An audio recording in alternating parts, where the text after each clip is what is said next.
오늘부터 이 시간부터 우리가 사도행전 강의를 시작하겠습니다. 여러분, 사도행전 하면 어떤 느낌, 감정, 어떤 생각이 납니까? 사도행전, 사도들의 행전이죠. 그러니까 이 사도들의 행전이라고 사도행전이라고 왜 이름을 붙였을까요? 사도행전 하면 우리가 이 사도행전 전에는 사복음이 있습니다. 마태복음, 마가복음, 누가복음, 요한복음. 그다음에 이제 이 사도행전인데 이 사도행전을 우리가 보게 됩니다. 사도행전은 우리 한마디로 해서 사도들의 행전인데 사실은 사도들의 행전이 아니라 이 교회의 행전이었죠. 교회가 시작이 됐고 그래서 예루살렘 교회부터 시작을 해가지고 핍박이 오니까 유대와 사마리아 땅으로 교회가 퍼져나갔고 그 다음에는 이제 안디옥 교회 이방 땅으로 교회가 퍼져나가서 되는 이 사건이죠. 그래서 이 행전은 사실 교회 행전입니다. 또 그런가 하면 이 교회가 어떻게 해서 생겼습니까? 바로 오순절 날 성령이 강림하심으로, 성령이 임하심으로 그들에게 새로운 큰 변화가 일어났고 그때부터 교회가 시작이 됐죠. 그래서 사도행전은 한마디로 교회 행전입니다. 교회 행전. 그 다음에 이거는 사도행전은 사도들의 행전이고 또 교회의 행전이고 성령의 행전인데 여기서 핵심적인 게 뭐냐면 도대체 교회는 무엇하는 것인가 하는 것입니다. 교회. 많은 사람들이 물어본다면 옆 사람들한테 서로도 물어보세요. 도대체 교회는 교회가 왜 있는 건가? 존재의 목적은 무엇인가? 아니면 교회는 어떤 것인가? 어떤 사람들은 교회 구약의 성전과 같은 게 아니냐? 예배하는 것이 아니냐? 이런 생각도 하고 교회는 모인 사람들이 모인 장소? 이런 생각도 하고 여러 가지 생각이 많습니다. 그러나 이 교회가 이 땅에 존재하는 목적은 교회가 바로 성령의 임함으로 교회가 생겼어요. 근데 성령이 하시는 가장 중요한 일은 사도행전 1장 8절에서 말한 것처럼 성령이 임하면 너희가 권능을 얻고 예루살렘부터 온 유다와 사마리아와 땅 끝까지 이르러 내 증인이 되리라 이렇게 말씀하잖아요. 그러면서 성령이 임한 다음부터 교회가 생기고 교회가 성령의 능력으로 땅 끝까지 가는 그것을 봅니다. 사실 교회가 이 땅에 존재해야 되는 목적은 예배하라고 모인 목적은 아닙니다. 왜냐하면 물론 예배가 가장 중요하죠. 예배가 있어야 됩니다. 그러나 예배보다 더 예배하는 것 자체가 하나님께 이 땅에 우리를 만든 목적은 아니고 예배를 안 하면 우리의 생명력이 연장되지 못하고 하나님과의 만남이 없어지는 거예요. 그래서 사람으로 말하면 우리 인간이 호흡하는 거 마찬가지예요. 우리가 호흡이 끊어지면 죽습니다. 우리 믿는 자에게 하나님의 자녀들에게 하나님과의 이 교통, 호흡, 예배가 없으면은 그건 무의미해요. 그렇지만 그것이 이 땅에 교회를 세운 목적은 아니란 말이에요. 그 목적은 바로 우리 위해 죽으신 예수 그리스도 그분을 땅 끝까지 증거하는 일을 해야 되는 거예요. 왜냐하면 이 땅에 예수님 오신 목적이 무엇입니까? 우리를 구원하러 오신 거예요. 그래서 그분이 십자가에 죽으셨는데 그래서 부활하셨는데 그분이 예수님이 십자가에 죽고 부활한 다음에 올라가셨단 말이에요. 그 다음에는 그럼 하나님이 원하시는 건 무엇입니까? 하나님 원하는 것은 이 땅에 있는 모든 사람들이 예수 그리스도를 믿고 영생을 얻기를 원하는 것입니다. 이게 하나님의 뜻이에요. 다시 말하면 예수님이 이 땅에 오신 목적은 다 이루었어요. 그렇지만은 그 뜻을 땅 끝까지 이 세상 끝날까지 이 하는 일은 누가 하느냐? 교회가 하는 거예요. 교회가.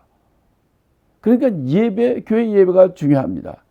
그러나 예배는 우리가 숨 안 쉬면 죽는 것처럼 우리에게 생명을 주는 그 호흡과 같은 거예요. 그러나 이 땅에 우리가 사람이 사는 것이 숨 쉬려고 삽니까? 숨 쉬면 사는 거예요. 그렇지만 숨 쉬려고 이 땅에 있는 건 아니죠. 바로 이 땅에 하나님의 뜻을 이루는 우리 위하여 죽으시고 부활하신 예수님을 믿고 예수님을 전하는, 그래야 구원을 얻는 이 일을 땅끝까지 전하는 일을 해야 되는 것이죠. 그래서 이 땅에 바로 사도행전을 주신 거예요. 이 땅에 바로 선교의 행전입니다. 그래서 오늘 그런 각도로 이 성경을, 사도행전을 우리 같이 보고자 합니다. 제일 먼저 우리가 기본적인 것만 몇 가지 좀 기초 개요를 좀 하고 본문으로 들어가겠습니다. 첫째, 저자는 누구인가? 그 사도행전 1장 1절에 보면 이런 말이 나옵니다. 데오빌로요, 내가 먼저 쓴 글에는 무릇 예수의 행하시며 가르치시기를 시작하신부터, 이렇게 나옵니다. 1장 1절에 첫 번째 말이 뭐냐면 데오빌로요, 내가 먼저 쓴 글에는, 그러니까 이 데오빌로에게 쓴 글이 또 그 전에 있다는 거예요. 근데 그걸 누가 썼느냐면 내가 먼저 쓴 글에는, 그럼 데오빌로에게 쓴 글이 있는 책이 어떤 책인가? 그거 보면 누가복음 1장에 나옵니다. 누가복음 1장 3절에 보면 그 모든 일을 근원부터 자세히 미루어 살핀 나도 데오빌로 각하에게 차례대로 써보내는 것이 좋은 줄 알았더니 이는 각하로 그 배운 바의 확실함을 알게 하려 함이라. 이렇게 돼 있어요. 그러니까 이 데오빌로에게 사도행전은 직접적으로 누구를 위해서 썼느냐? 데오빌로예요. 근데 데오빌로가 누구냐? 누가복음 1장에 보면 이 누가복음을 쓰면 누가가 나도 데오빌로 각하에게 차례대로 써 보내는 것이 좋은 줄 알았더니 이는 각하로 그 배운 바의 확실함을 알게 하려 함이라. 이렇게 썼어요. 그러니까 누가는 지금 누구한테 복음을 전했냐면 데오빌로라는 사람. 근데 그때는 데오빌로 각하라고 그랬어요. 그러니까 높은 위치에 있는 사람이에요. 이게 누구냐고 여러 가지 의견들이 있긴 있지만은 확실한 거는 높은 사람이에요. 근데 그래서 누가 먼저 쓴 글에는 데오빌로 각하라고 그랬어요. 근데 사도행전에 보면 1장 1절에 보면 데오빌로 각하이란 각하 말이 빠져요. 데오빌로요 이렇게 나갑니다. 이런 예는 많이 있죠. 예를 들어서 이 군인교회 같은데도 보통 군인 세계는 계급 사회 아닙니까? 그러니까 군의 연대장이나 대대장이나 중령 대령 별도 있고 이런 교회라면 성도들은 그런 사람들이에요. 그런데 그 교회의 담임 목사는 누구냐? 군정 장교 아니에요? 대위, 중위 이런 사람이어도 그런 군 사회로 나가거나 이런 데서는 보통 일반 사회에서는 어디가 대위가 어디 별하나 대령 이런 사람들을 어떻게 봅니까? 그러나 일단 교회에 들어오고 그러면은 처음에는 그런 대우를 해주다가도 거기서는 이제 군대 계급이 아니고 집사님 아니면 형제님 이렇게 얘기를 하죠. 그래서 여기서 그러지 않았나 생각해요. 누가 보면 이건 첫 번째 쓴 글이고 이 데오빌로 이 사람이 높은 위치에 있는 각하라는 것을 우리가 알 수가 있어요. 그래서 이 사람이 신앙도 낮은 신앙이기 때문에 각하에게 차례대로 이게 써버리는 것이 좋은 줄 알았고 그래서 이런 걸 알게 하려 이렇게 누가복음을 이렇게 말씀을 이렇게 그에게 알려주는 거예요. 근데 이 두 번째 글은 그 후에 두 번째 쓴 것이 사도행전이잖아요. 여기서는 데오빌로요 이렇게 나오는 거예요. 그건 왜냐하면 초신자 들어왔을 땐 그런 대우를 하지만은 이제 신앙이 좀 잘하고 그런 다음에는 아무리 별이고 대령이면 뭐 합니까? 교회에 들어오면은 이 대위밖에 안 되고 중위밖에 안 돼도 목사님 이렇게 하는 거고 또 목사 입장에서는 그가 대령이든 별이든 그런 사람들한테 집사님 아니면 성도님, 형제님 이렇게 부른단 말이에요. 그래서 그런 것이 아니었나 이렇게 생각이 됩니다. 확실한 것은 이걸 통해서 보면은 바로 이 사도행전의 저자가 누가라는 것을 알 수가 있어요. 그거를 우리가 몇 개를 좀 자세히 보면 좀 더 이해하기 쉬운데, 예를 들어서 사도행전 16장 10절에 보면 이렇게 나옵니다. 바울이 이 환상을 본 후에 우리가 곧 마게도냐로 떠나기를 힘쓰니 이는 하나님이 저 사람들에게 복음을 전하라고 우리를 부르신 줄로 인정하므려라. 사도행전을 여러분 읽으신 분은 알겠지만 거기 보면은 뭐 12사도가, 베드로가, 요한이, 뭐 누가 이렇게 그 주어가 항상 3인칭이에요. 앞에서부터 쭉 보시면. 그런데 사도행전 16장에 들어가서 보면 이게 우리가 나와요. 우리라는 건 뭡니까? 1인칭 복수예요. 나를 포함한 우리라는 무리가 있는 거예요. 그 사도행전 16장에 보면은 여기서 바울이 이제 환상을 보고, 마게도니아 환상을 보고, 그 다음에 이제 그걸 얘기를 나누고, 같은 바울을 포함한 우리가 그걸 떠나기를 힘쓴다고 그랬잖아요. 그 우리라는 것은 나를 포함한 거잖아요. 그러면 저 사도행전의 저자가 누구라는 거예요?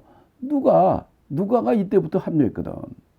그래서 이게 나오고, 그 중간에 보면 또 바울이 어떻고 누가 어떻고 이렇게 나오다가 예를 들어 사도행전 20장 들어가면 여기 또 우리가 또 나옵니다.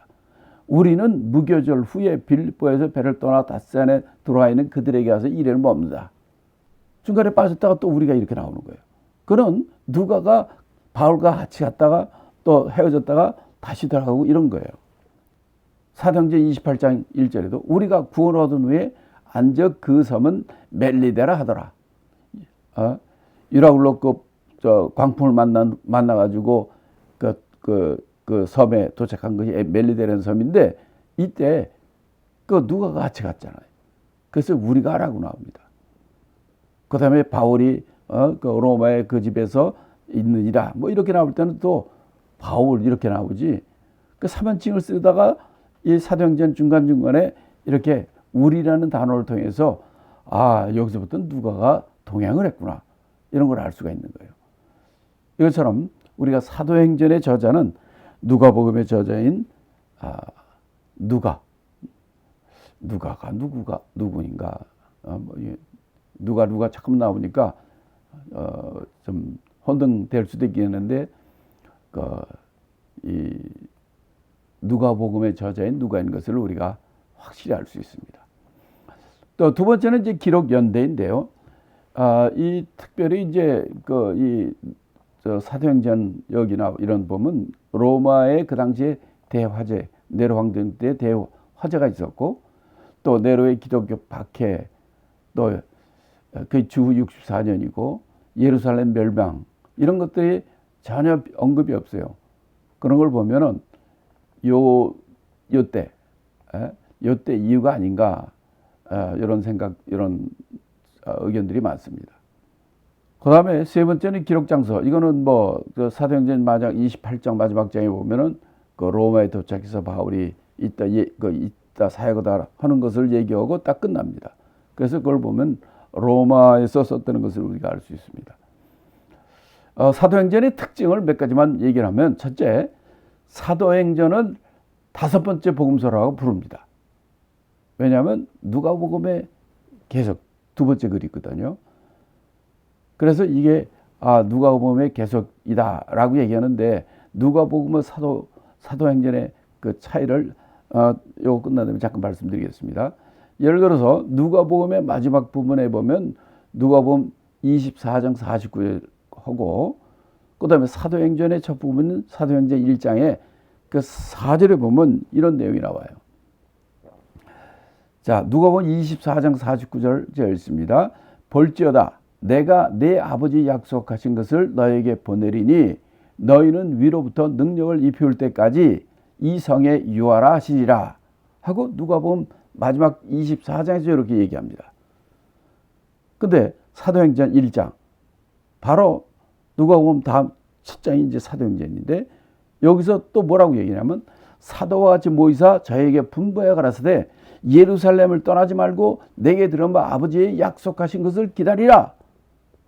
자, 그러니까 누가복음 24장에서 한 말과 사도행전 1장에서 한 말은 내용이 똑같아요. 너희는 위로부터 능력이 입힐 때까지 이성 예루살렘이죠. 예루살렘에 유하라. 언제까지? 아버지의 약속한 것을 내가 보낼 때까지. 이렇게 누가복음에서 얘기를 하고, 사도행전 1장에서는 예루살렘을 떠나지 말고 내가 들은 바 아버지 약속하신 것을 기다리라. 이렇게 얘기를 한 거예요. 아버지의 약속하신 것을 기다리라. 아버지의 약속한 것을 너에게 보내리니 너희가 능력을, 위로부터 오신 능력을 입힐 때까지 이상에 유하라. 똑같은 얘기하지 않습니까? 그래서 그 연결성을 우리가 금방 이해할 수가 있는 거죠. 그래서 이것을 이제 제5복음이라고 얘기하는데, 이 사도행전의 특징이 뭐냐면, 이 복음서에는 마지막 장에 보면요, 마지막 장 마지막에 보면 주로 어떤 얘기를, 마태복음에서는 주로 예수님의 부활의 마지막 장에 적혀 있습니다. 마가복음에서는 예수님의 승천을 얘기하고 16장 19절에 마지막 절에 두 번째 절이죠. 그 다음에 누가복음은 약속하신 성령을 기다리라. 성령을 얘기하고 있어요. 그 다음에 요한복음에서는 재림의 약속을 얘기해 주고 있어요. 그러니까 마태복음에서는 부활, 마가복음에서는 승천, 누가복음에서는 성령 약속, 그 다음에 요한복음에서는 재림. 이걸로 하는데 사도행전은 어떻습니까? 이 네 가지가 다 나오는 거예요. 예수님의 부활부터 승천, 성령의 마음, 재림의 약속까지. 그러니까 우리가 쉽게 얘기하면 사도행전 1장부터 이제 나오는 얘기가, 그전 내가 기록한 글에는 어떤 것을 기록했는가 얘기가 나와요. 그것은 뭐냐면 복음 되신 예수님의 생애, 공생애, 예수님이 하신 일, 생애를 간략하게 얘기를 해줘요. 그런데 이 두 번째 책에서는 어떤 것이냐? 첫 번째 책에서는 복음으로 오신 예수님의 그의 공로, 생애를 얘기했다면, 사도행전은 성령으로 오신 예수님의 성령을 이 땅에 오시는데, 그 성령으로 오신 성령의 역사, 그거를 얘기해 주고 있는 거예요. 그래서 이게 서로 연결이 되는 것으로 우리가 알 수가 있습니다. 두 번째는 사도행전은 복음서와 서신서의 다리 역할을 한다라고 보는 거예요. 왜냐하면 복음서는 복음 대신 예수님의 생애를 기록했잖아요. 그리고 여러 신약성경을 우리가 구조를 보면은 사복음서는 복음 대신 예수님의 생애, 예수님의 생애를 기록한 거예요. 태어난 거, 죽은 거, 사역하신 거, 죽는 거, 부활한 거, 승천. 예수님의 공생애, 예수님의 생애를, 예수님의 복음이니까. 그리고 그 다음에 이제 그 신약성경에 나오는 성경들은 주로 어떤 거냐면 바울 서신 아니면 일반 서신이에요. 그 다음에 맨 마지막에 계시록, 이런 구조로 나갑니다. 그러니까 복음서, 신약성경은 구조가 간단해요. 복음서, 그 다음에 사도행전을 빼면 바울 서신과 일반 서신서예요. 그러니까 복음서와 서신서입니다. 서신서는 누구한테 보낸 거예요? 교회들에게 보내거나, 디모데나 디도서, 사랑하는 제자들에게 보낸. 그러니까 교회의 목자인 교회 목자들이나 교회가 보낸 편지예요. 그러니까 복음서는 복음된 예수님의 글이라면, 나머지 성경들은 다 뭐냐? 교회의 사도들에게 보낸 글이에요. 근데 여기서 빠진 것이 뭐냐? 복음과 교회 사이의 연결점이에요. 아니, 복음 대신 예수님이 갔는데, 벼랑간 교회는 어디서 나온 거야? 요거를 설명해 주는 게 사도행전이에요. 다리 역할을 한다 이 말이에요. 그래서 사도행전에서는 바로 이 땅에 여기 있는 제자들에게 성령이 임한다. 성령이 오면 너 떠나지 말고 여기 성령 올 때까지, 임할 때까지 여기 기다리라. 성령이 임하면 너희가 땅까지 증인이 되리라. 이렇게 하면서 성령이 임한 다음에 교회가 시작이 되고, 교회가 계속해서 넓혀져 가고, 그 다음에 이제 교회들에게 서신서가, 바울 서신과 일반 서신이 나가게 되는 거죠. 이렇게 사도행전은 이 복음 대신 복음서와 서신서의 다리 역할을 합니다. 이게 왜 중요하냐면, 복음 되신 예수님, 복음은 너무나 중요한 겁니다. 근데 문제는 하나님의 뜻은 이 세상에 복음 돼서 이 땅에 와서 십자가에 죽으시고 부활하고 승천한 예수님의 일은 다 이루었지만은 그것이 끝이 아니란 말이에요. 하나님 왜 이 땅에 예수님을 보냈습니까? 이 땅에는 전부 지옥 갈 죄인된 우리 인간들을 구원하고자 하는 그 구원의 목적으로 예수님이 이 땅에 오신 거거든요. 근데 예수님이 죽으셨단 말이에요. 그러면 바로 하나님은 모든 사람이 구원받기를 원하고 그들이 은혜 받기를 원하는데 어떻게 이 일을 누가 할 거냐 이 말이에요. 그래서 예수님도 12제자를 자기 혼자 와서 십자가 죽고 부활하면 됐지만 왜 그렇게 안 하고 12제자 70인 제자를 합니까? 이 제자를 통해서 그들의 예수님의 복음, 그 복음을 전하는 일을 해야 되고 그걸 통해서 사람들이 예수 믿어야 구원받는데 예수는 모르는데 어떻게 믿습니까? 이 일은 바로 누가 하는 거냐? 교회가 하는 거예요. 그러니까 예수님의 비밀, 전략의 비밀은 뭐냐? 교회입니다. 하나님의 이 땅에 세우신 최후의 최대의 비밀은 뭐냐? 비밀 전략은 뭐냐? 교회를 땅에 세우는 거예요. 예수님 아무리 십자가에 죽으시고 부활하고 승천한다 할지라도 그 예수를 전하는 교회가 없다면, 그런 일을 하는 자가 없다면 그 아무 무의미해요. 왜? 아니 예수를 믿어야 영생을 얻고 구원받는데 그를 전하는 자가 없으면 무슨 소용이 있습니까? 그러기 때문에 이 땅에 교회를 세워준 거예요. 그게 사도행전은 교회행전인 거예요. 그 세 번째 특징은 사도행전을 그래서 성령의 행전이다, 교회의 행전이다, 선교의 행전이라 이렇게 부르는 겁니다. 그 네 번째는 복음서를 통해서 선교의 부탁이 이루어졌고 사도행전은 이 부탁이 이루어져 나가는 거예요. 다섯 번째는 복음서는 육신으로서의 예수의 생애를 기록한 것이고 사도행전에서는 성령으로서의 예수의 생애, 삼위일체 하나님으로서 육체로 오신 예수, 성령으로 오신 예수, 이 생애를 기록한 것이죠.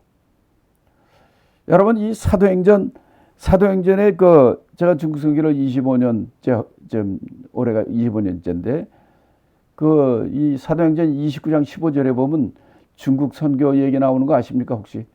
한번 찾아보세요. 사도행전 29장 15절. 또 이걸 속아가지고 직접 또 찾는 분이 계시는 모양인데 사도행전은 29장이 없습니다. 28장으로 끝납니다. 이 얘기는 뭐냐면 사도행전 여러분 읽어보셨으면 28장 끝나는데 이게 모든 게 끝날 때는 이게 완전히 딱 결론이 나고 이렇게 해서 끝나는 거잖아요. 근데 사도행전 28장이 끝나는데 이거는 뭐 결론 걷지 않게 그냥 끝나버려요. 끝이 없어요. 왜 그랬을까? 사도행전은 아직 끝이 안 난 거예요. 땅 끝까지 증인이 되려는데 사도행전 28장은 로마까지 간 겁니다. 그 후에 로마뿐만 아니라 유럽, 아프리카, 아시아, 세계 땅 끝까지 진짜 가는 이 일이 이 세상에 있을 때 끝나는 그날까지 계속될 것이기 때문이죠. 그러니까 사도행전의 특징은 끝이 없어요. 그걸 왜 그렇습니까? 바로 이 복음을 증거하고 선교하는 이것이 끝나지 않았기 때문입니다. 이렇게 간단하게 얘기를 할 수가 있는 거죠. 그래서 사도행전은 여러분 잊지 말아야 될 거는 사도행전 무슨 행전이다? 성령행전. 이건 또 무슨 행전이다? 교회행전. 또 딴 말로 선교행전. 이 네 마디는 잊지 마시기 바랍니다. 사도행전, 교회행전, 성령행전, 선교행전입니다. 그래서 우리가 이 사도행전을 이런 각도를 가지고 사도행전을 우리가 공부해 나가기로 했습니다. 그래서 사도행전은 한마디로 교회행전이라고 그랬는데 딱 맞아요, 아주. 그래서 사도행전은 28장까지 돼 있지 않습니까? 그래서 1장, 2장은 교회의 시작을 얘기합니다. 1장, 2장에 그래서 2장 1절부터 1장에 보면 그들의 열흘 동안 아주 120명이 모여서 기도하지 않습니까? 그래서 2장에서 성령이 오순절날 성령의 임함으로 2장부터 교회가 시작이 되죠. 그러니까 1장, 2장은 교회의 시작을 얘기합니다. 그 다음에 3장부터 5장까지는 그냥 그날 하루에 3,000명이 세례를 받고 말이죠. 그냥 5천 명이 늘어나고 이는 엄청난 교회 성장이 3장부터 5장 사이에 일어납니다. 교회가 시작이 있으면 그 다음에 교회가 성장이 이르는 거예요. 그런데 교회 성장되면 그 다음에 뭐가 오는 줄 아십니까? 교회의 핍박, 순환, 고난이 옵니다. 6장, 7장은 교회의 순환을 얘기해 주고 있어요. 핍박, 순환. 그래가지고 어떻게 일어납니까? 8장, 9장은 그래서 교회의 확산, 핍박이 오니까 예루살렘에 사도 빼놓고는 다 흩어졌다고 그랬잖아요. 그러므로 예루살렘에서 시작을 하고 예루살렘에 있었는데 핍박이 오므로 이들이 자인은 아니에요. 핍박하고 죽이니까 그냥 다 도망간 거예요. 그러므로 교회가 확산이 돼버린 거예요. 그래서 온 유대와 사마리아와 땅끝까지 확산이 되는 일이 일어나는 겁니다. 다시 말하면 이방인에게도 이방인 가운데서도 예수 믿는 사람 교회가 막 생기는 거예요. 그래서 10장, 12장 사이에서는 무슨 사건이 주 사건이냐면 할례받지 않은 이방인도 막 예수 믿고 구원받고 교회가 이방인 교회가 생기는 거예요. 근데 이 유대인 기독교인 사도 열두 사도를 통한 예루살렘 교회처럼 그런 사람뿐만 그들은 이방인이 구원받는다는 건 생각도 못했거든요. 근데 자기네들과 똑같이 이방인들이 예수 믿고 구원받고 교회가 생긴다는 말이에요. 이걸 어떻게 할 것인가? 사도들이 그 모여서 얘기를 하고 회의를 하고 우리가 하나님의 능력을 막을 수 없다. 그래서 교회에 그 이방인들의 교회, 이방인들에게 하나님의 뜻인 것을 알고 교회를 용납합니다.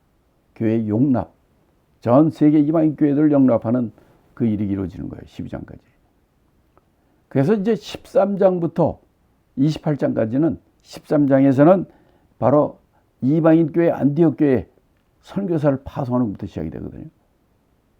그래서 그게 28장 로마 선교까지 나가는 거죠.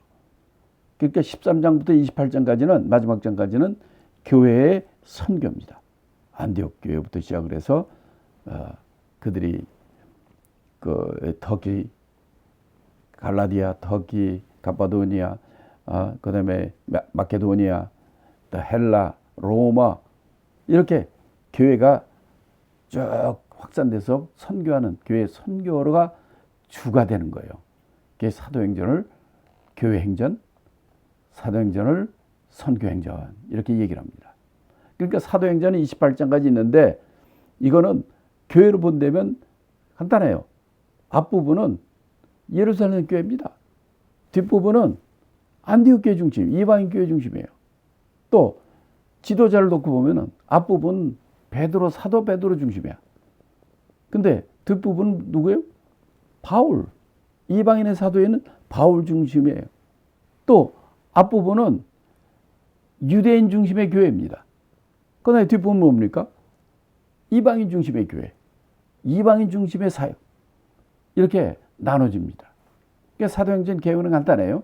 교회의 시작, 교회의 성장, 교회의 핍박, 교회의 확산, 교회의 용납, 교회의 선교 이렇게 우리가 사도행전을 아주 금방 이해하기 쉽습니다. 그래서 이런 거를 중심으로 우리가 알고 해나가기를 바랍니다.